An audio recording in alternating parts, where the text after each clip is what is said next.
to Latino Vote. Today we've got Mike Madrid and the great Chuck Rocha with us. This is a new program that us three have decided that's very important to the conversation that we're seeing develop in the mainstream media about Latinos, the vote, politics, and a number of other areas that impact our community.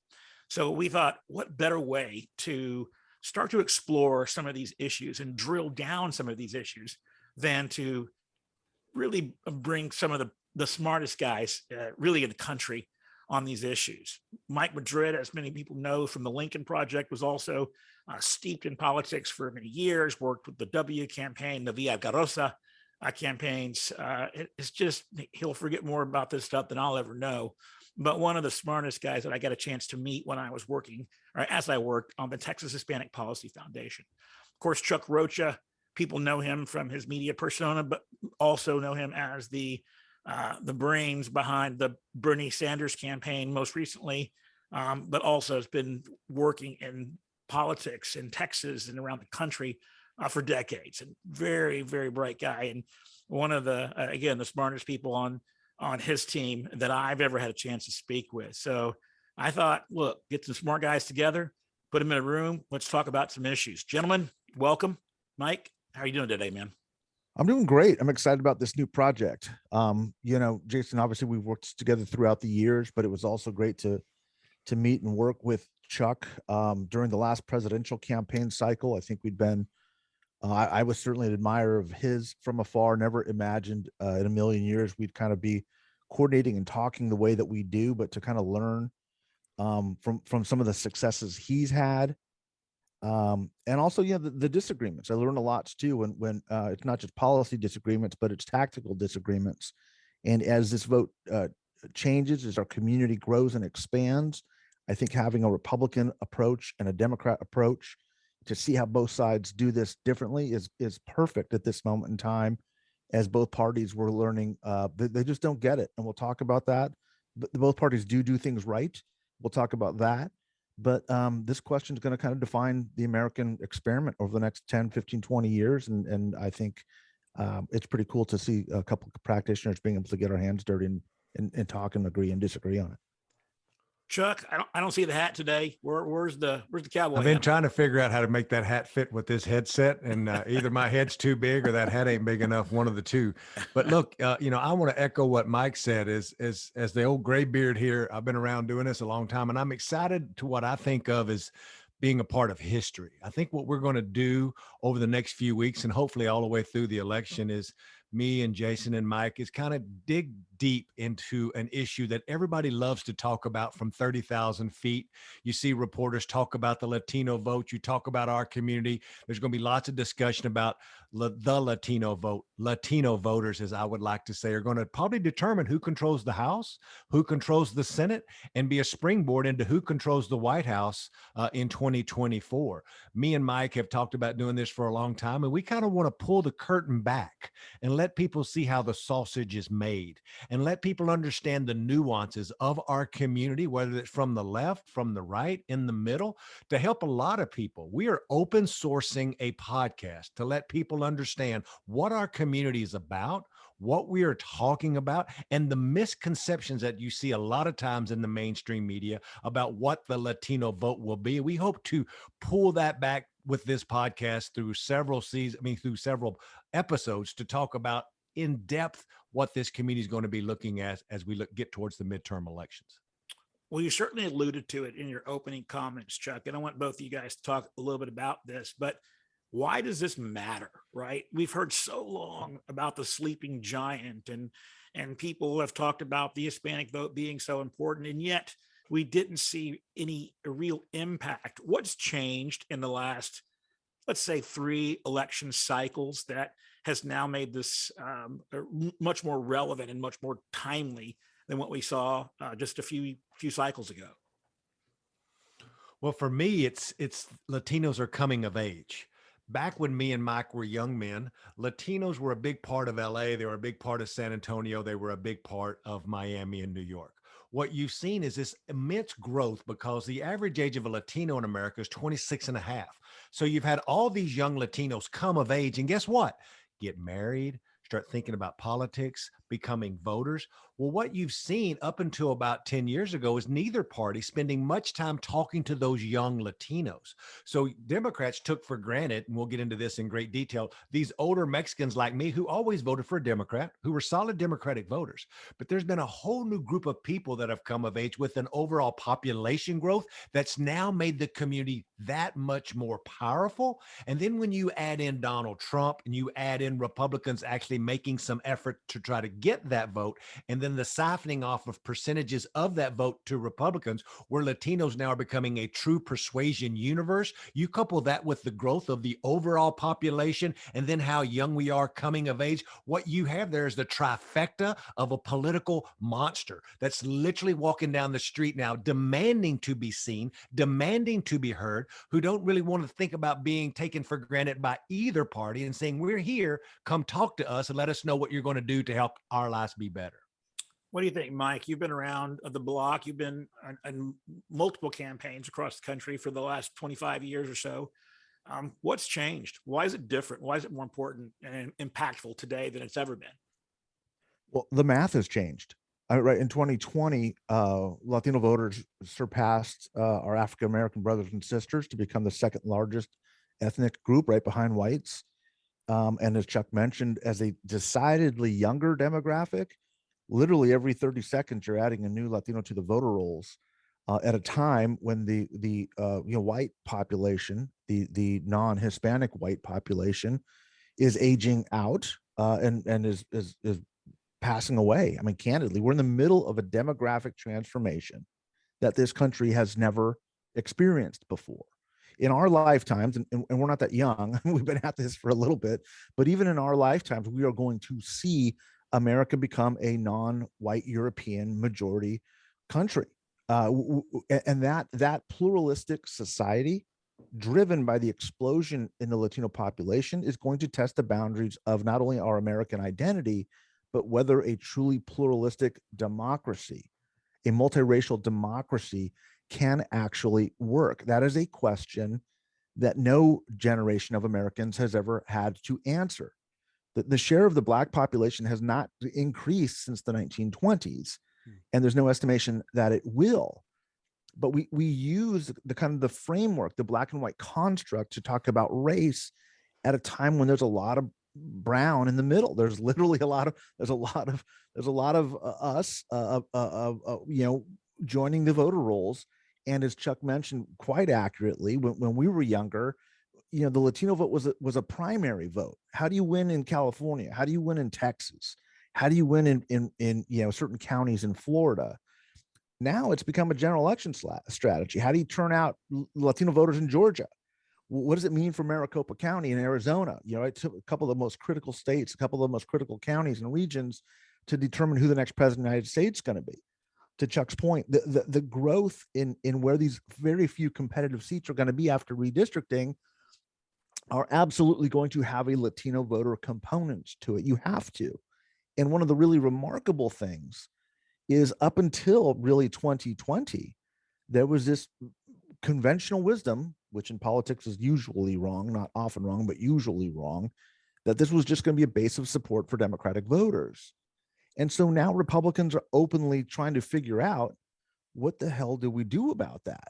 And look, I've had a front row seat to that show for 30 years, as have you. And you see how wrong the party has been.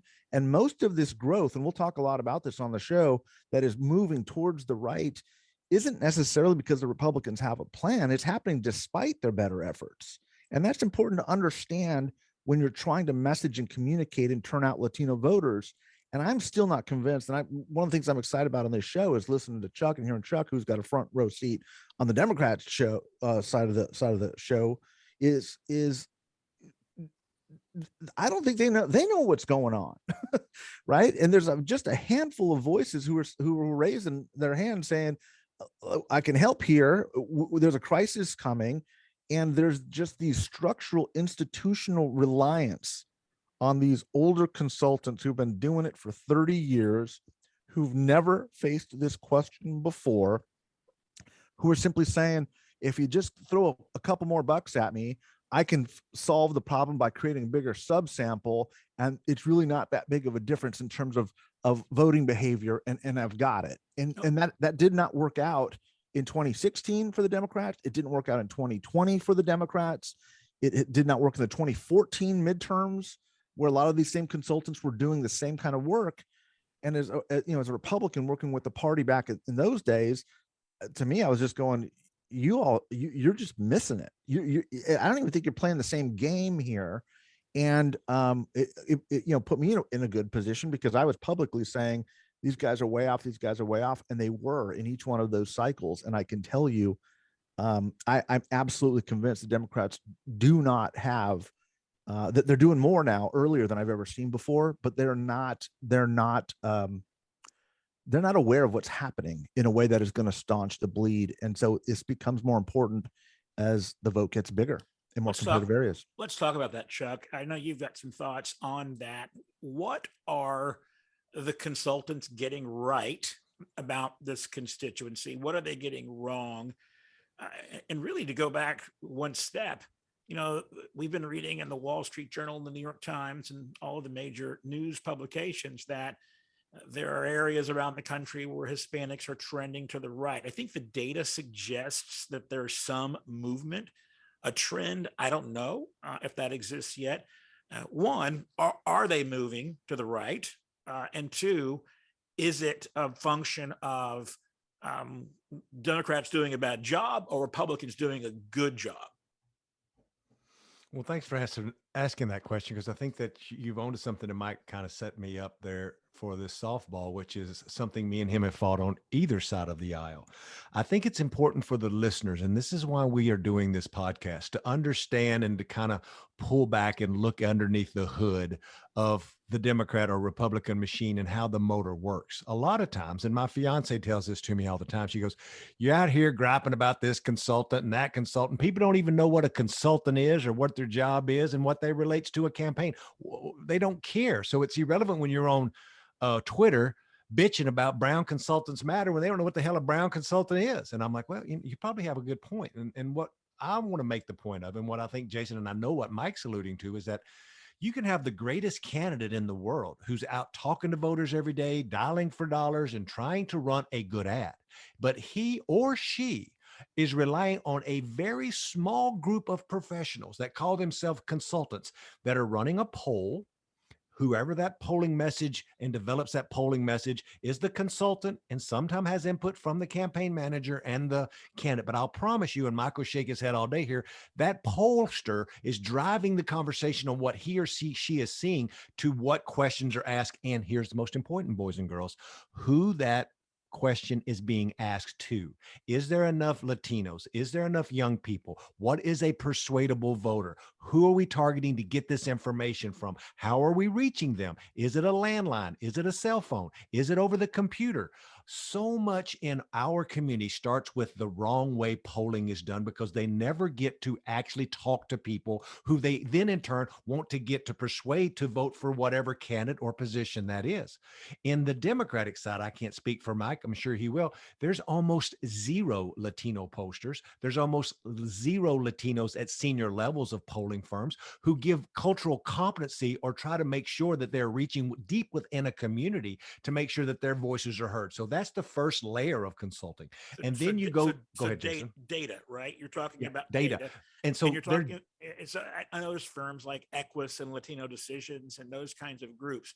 Are they doing a good job? Or, and this is what I found at the Texas Hispanic Policy Foundation, are they seeking an answer and using confirmation bias to get whatever the answer their client wants? Is the data any good? I know Mike spends a lot of time thinking about these issues, but is the data any good that's out there? They're trying to make it better. And the two groups that you mentioned are Latino run orgs that are brand spanking new. And they're doing amazing work and trying to get us in the right way. But the problem is they're brand new. So they're now having to back up and fix a data problem that they see right away, that there's a problem with at least the Democratic data for sure of what's a Latino, what's a Hispanic. Well, I know we're going to get to the verbiage, but more so than that, who speaks Spanish, who doesn't. And Mike will shake his head here. I've spent the last 3 years trying to figure out how to get country of origin on the data file. It means a big difference to me if somebody's from Mexico, Venezuela, Puerto Rico. So this consulting piece of this is really the underbelly of the machine of the entire operation. And if there are no Latinas or Latinos in that room helping drive that bus down the right path on when you buy media, what's the messaging on that, what's the poster like, then you lose a whole group of cultural competency and relying on a bunch of woke white consultants on my side of the aisle who most went to Harvard and Yale to figure out how a working class Latino cares about. This is why we lose. Mike, what do you think? Yeah, look, I mean, Chuck's right on a lot of this, and I'm sure there will be other episodes where we really, lift up the hood and get deep into this stuff, because it's extremely important, and it is part of, I think, the frustrations that I've had with Republicans, who again they've got a vested interest in keeping it to the same way, right? They have a vested interest in saying this is not an issue. They used to say, oh, well, we're never really going to get that vote anyway. So some of the right wing, alt-right crazies will be like, let's just, outright kind of work to negatively suppress the vote. Latinos aren't going to turn out anyway. Let's help make sure that they don't. Or you get some people who have been more forward thinking saying, sure, let's just message a little bit here. But the Republican Party has not ever in my lifetime, ever committed real resources or tried to get a real understanding of what is driving the vote. And anybody who says they are now is completely full of crap. And I will also say there are a number of decent researchers. I actually was surprised, going back to the 2000 race when I was doing independent work for George W. against Al Gore. The Latino Hispanic strategists on the Republican side, 20 years ago at least, there were very few of us. We're all still friends. You could count them on one hand. We're a little bit better than the Democrats, because even when we got resourced, we had to really get into those questions that Chuck was talking about in order to make that spend go a long way. The Democrats, I think, and I'd love Chuck's opinion on this too, tended to be just more, let's just make this part of the GOTV program and throw them some money late when it was too late to actually build decent infrastructure and get the turnout numbers that they needed.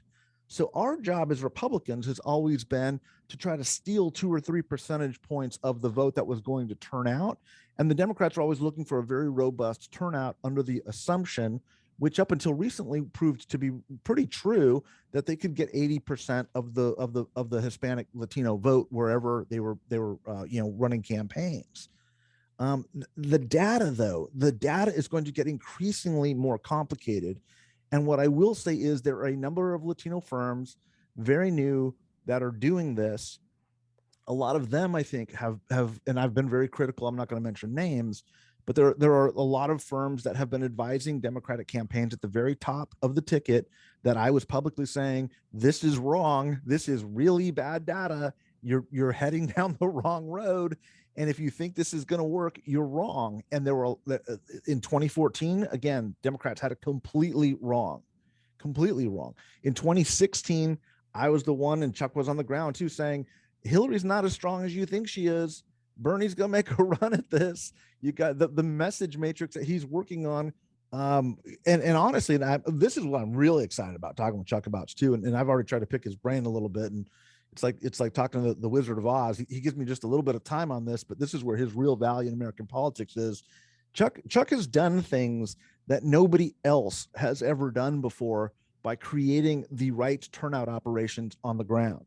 Nevada, right? And I used to dismiss that a little bit by going, okay, yeah, you can do that in Nevada. You can do that in Clark County with, the Food Commercial Workers Union. You can do that.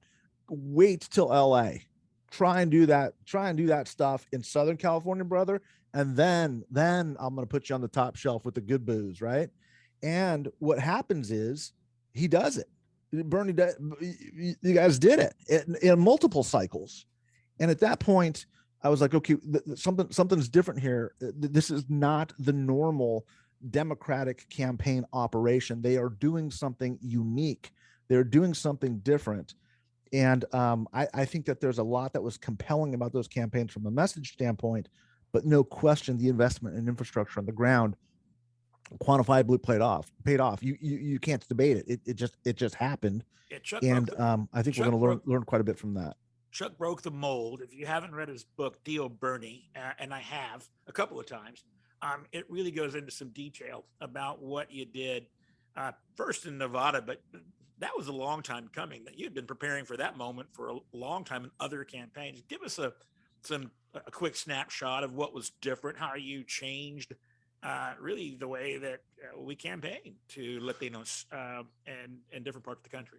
Well, look, first of all, I appreciate all the nice words, and I get to take credit for a lot of good work that a lot of other people did, right? And so we had hired a lot of amazing staff that implemented a plan that, sure, I had the vision early on, but I like to step back. And if you read my book, if you go to the back of the book, every Latino staffer that we hired's name is in that book on purpose because they are the ones who implemented a program and implemented that vision. And it's important for a lot of us who finally make it that you look back and that we're lifting each other up. And I do that because when me and Mike were young men and we were doing this, there wasn't a lot of other folks around to help us. And there was a lot of white people who helped me and a lot of white people that helped Mike because guess what? They were all white. Sure, they're majority white now, but back then they was not. I looked around the room and there was never nobody else like me in that room. So that makes the point is we're going to talk about Bernie and Nevada and under the hood much deeper in episodes. But if I was to give you 30,000 feet now on what that magic sauce was, it's just because I was in the room. I was the one in charge of the budget that Mike's talking about that never gets fully funded. I was in part when we talked about making the poll and the data and the polling questions, I was in the room. I helped write the poll. I made sure that the sample went to the people we were going to talk to. And when the time came to start an operation, there was a Latino plan that was funded and never any funding pulled from it. I was in charge of hiring every staffer. So there was a Latino and this people don't know this. There was a Latino senior person in every department of the headquarters, but not a Latino department. We integrated the Latino operation into everything that we did. So when Mike refers to LA, that's because we had a strong distributed organizing campaign on the ground that was layered with Spanish TV and English TV and digital, all going into those communities at the same time.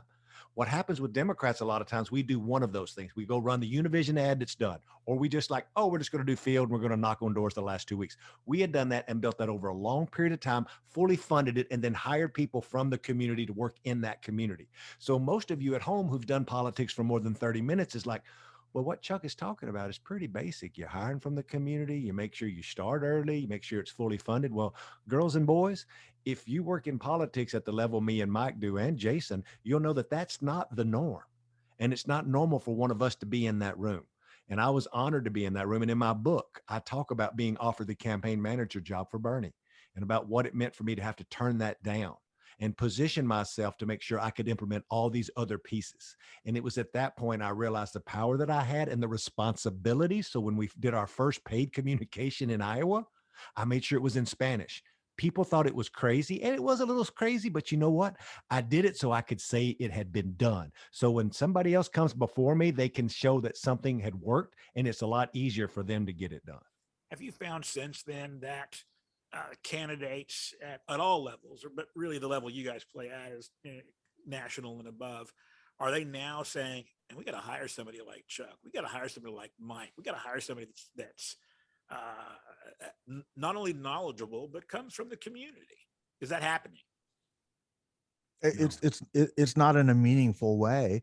I mean, yeah, it's coming, but again, I've been saying that for 25 years. But I do think I do think it is important. And God, we sound like a bunch of, old guys, saying, oh, this is the way it used to be, or this is the way it needs to be. And there's some truth to that. I mean, look, Chuck and I have been both been successful at this. I do know that the day is coming where there will be people who do not experience the same kind of issues that we did coming up, and that's part of our responsibility. And I think Chuck and I feel a personal responsibility because we had to fight those fights in our own party. And if you look back at the trajectory, look, I haven't won every race that I've ever done, but I think I've made a pretty damn noticeable difference in most of the campaigns that I've done. And over 25, 30 years, that finally starts to get noticed. And a lot of these other old consultants, the old white guys, even in my party, are starting to age out. And there's this recognition that that's just not the way the country is going. And politics isn't about the best and the brightest, folks. It's all about turf battles and who owns what lanes and whose relationship is whose. There were not a lot of guys that looked like Chuck and I or had last names like Chuck and I in either party to build a relationship with on that. A lot of the times the first time when I was getting started, it was just a pat on the head, say, hey, here's a Latino guy. We can check that box and say we've got a Latino staffer, put him doing this kind of work when I'm fully capable of doing the entire campaign and always have been. I approached the Latino voter as part of a problem the Republican Party needed to solve. What the Republican Party ended up doing with me was saying, hey, let's just bring him on board and have him solve this one select problem, when it was a larger, more comprehensive issue. And listening to Chuck talk about the Bernie campaign, that's exactly the way you build a large national operation if you want it to actually work. We did the same thing in the 2000 Bush campaign. We called it seamless. There was no Latino outreach project, department, effort that was unique. We had Latinos in every aspect of the campaign from top to bottom. It was seamless. So that perspective was there. And it's why I think that W at the time, got the kind of votes that pulled down the kind of vote totals that he was getting in 2000. That is the way to get there. The challenge is, those are anomalies. I mean, we can literally sit here with, 60 years of combined experience, Chuck, between the two of us, and we can each pull out two examples. I mean, we've done thousands of campaigns. And the reason these two stick out is because that was not the norm. That is not the norm. It sounds easy, but politics is a relationship business. And consultants have a vested interest on both sides of the aisle in, if not seeing this move forward, Latino aspects of campaigns moving forward, because it threatens their budget. The new trend is, well, I'm a white guy from Iowa, has been doing Republican politics for 30 years. I need a Latino vote. I'll just say I do Latino work, and the same relationships with the same guys and the same donors and the same consultants will pay me to do the same work. And it doesn't work. There's no understanding of what needs to be done. Long way of saying, I think that time is coming. I just don't know if there's going to be a whole lot of runway for some of us older war horses to be part of that. We'll be working on mentoring a younger generation, which is why I think this podcast is so important. I want to go back to something we talked about a moment ago, and that is this theme that we're seeing in the mainstream media, that somehow Republicans or Hispanics and Latinos are moving right. There's a rightward shift. Aaron Zentner in the Wall Street Journal had an article probably a month ago that talked about this, and it seems like every right-leaning media outlet in the country started talking about how Hispanics are now Republicans, or they're becoming Republicans. We've seen some trends in some areas around the country. Is that real? Number one, is it continuing? Number two, and what are the drivers? And then I'd love to hear Chuck talk about that as well. But I want to start with Mike on this one, because I know you're reading the same journals and magazines and articles that I'm reading, and you're hearing this. Is it legitimate? Is it real? Yeah, there's a couple things going on here, and they're very, very important. The first is, yes, it is real, and I'll get to that in just a second. But the first thing I want to point out is, if you looked at kind of the results of the races in Virginia and New Jersey in their recent off-cycle, as we would call them, elections, right? Virginia and New Jersey have these statewide contests early on in the midterm year, and when everybody prognosticates and tries to say, oh, this is a precursor of coming attractions. What you did see was wildly different data sets. And the reason why, and this has been a frustration I've had for 30 years, is you have these national pollsters with an extremely small Hispanic or Latino sample, extremely small, like 110 voters. So 3, 4, 5 different respondents that don't meet, that same criteria are going to show a 10% variance. What I'm saying is, while it may be a scientific poll, if your sample size is too small, you run the risk of having data that can be dramatically and wildly off. And that's what both the Wall Street Journal poll did, as well as some of the local reporting on exits afterwards, where the Youngkin campaign, for example, in Virginia, was claiming it got 56% of the vote. And then that gets into the right-wing media ecosystem, and they start saying, yeah, Steve, we won 50% of the vote. The truth of the matter is, the only national pollster The only national pollster that I have seen that has an accurate Hispanic sample size is Pew Research. And Pew doesn't even do political work. They're not doing partisan campaign work. It is the gold standard for where Latinos and Hispanics are at. The work that Mark Hugo Lopez does there as the head of their Hispanic research department is remarkable. It is the blue chip of blue chips in terms of Hispanic polling. Most of these other partisan or media polls have extremely low sample sizes. Even in California, where they should have learned over 30 years, most of these pollsters are not looking deep enough into what is happening. And so now let me get to the second part of the question, which is an extremely important one. I do not believe that 2020 was an anomaly, this pro-Trump anomaly. I believe 2016 was the anomaly. The low voter turnout, the low thresholds, the low Republican numbers for Donald Trump in 2016 and 2018 were the low point.